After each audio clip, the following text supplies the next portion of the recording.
What really convinced him that he had to put his hat in the ring was when people said, "You are a soldier. You have said that you support the interests of the American people. Well, if you're serious about this, and if the American people call you to office, you have no choice but to answer the call."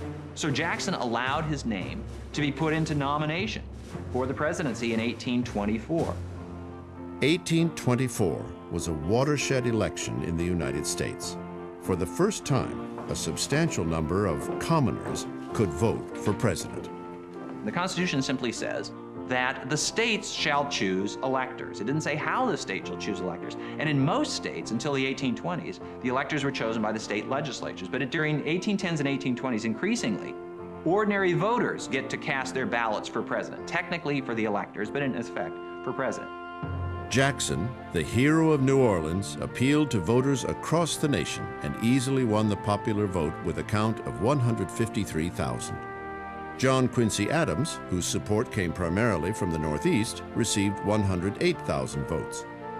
Treasury Secretary William Crawford and House Speaker Henry Clay narrowly split another 90,000 votes. Jackson also received the most electoral votes, 99. But he needed a true majority, 131, to become president. As provided by the Constitution, members of the House of Representatives had to choose among the three front-runners, Jackson, Adams, and Crawford. The fourth-place finisher, Henry Clay, having received 37 electoral votes, was in a powerful position to sway the election. Clay was the hero of the West. He's from Kentucky, until Jackson comes along. Jackson's from Tennessee. And Jackson is the greater hero, being the military hero. So Clay swings his support to John Quincy Adams, who carries the day, wins the presidency, becomes president, and turns around and names Henry Clay to be Secretary of State. Now, in our day and age, this might not seem like a big deal, but in those days, it was everything, because a succession of presidents before John Quincy Adams had gone from Secretary of State to president.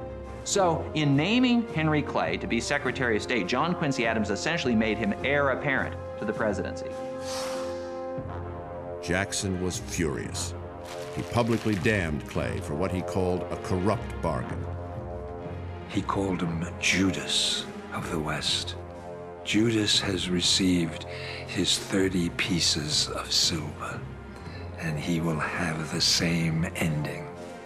Jackson and his supporters, they declared that the election had been stolen, the will of the people had been frustrated, and immediately in the spring of 1825, they began the campaign of 1828. We often think today that elections last a long time. Not at all.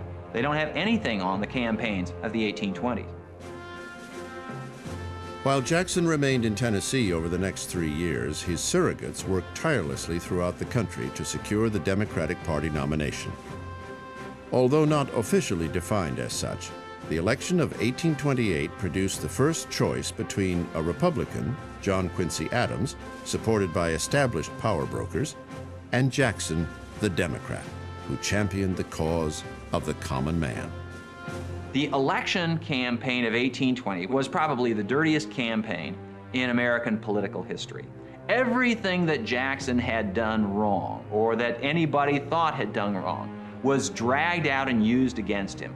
They said some terrible things about his mother, Jackson's mother. They said she was a prostitute who was brought to this country to service British soldiers, and of Rachel Jackson, that she was a bigamist, and by implication, if not otherwise, a whore.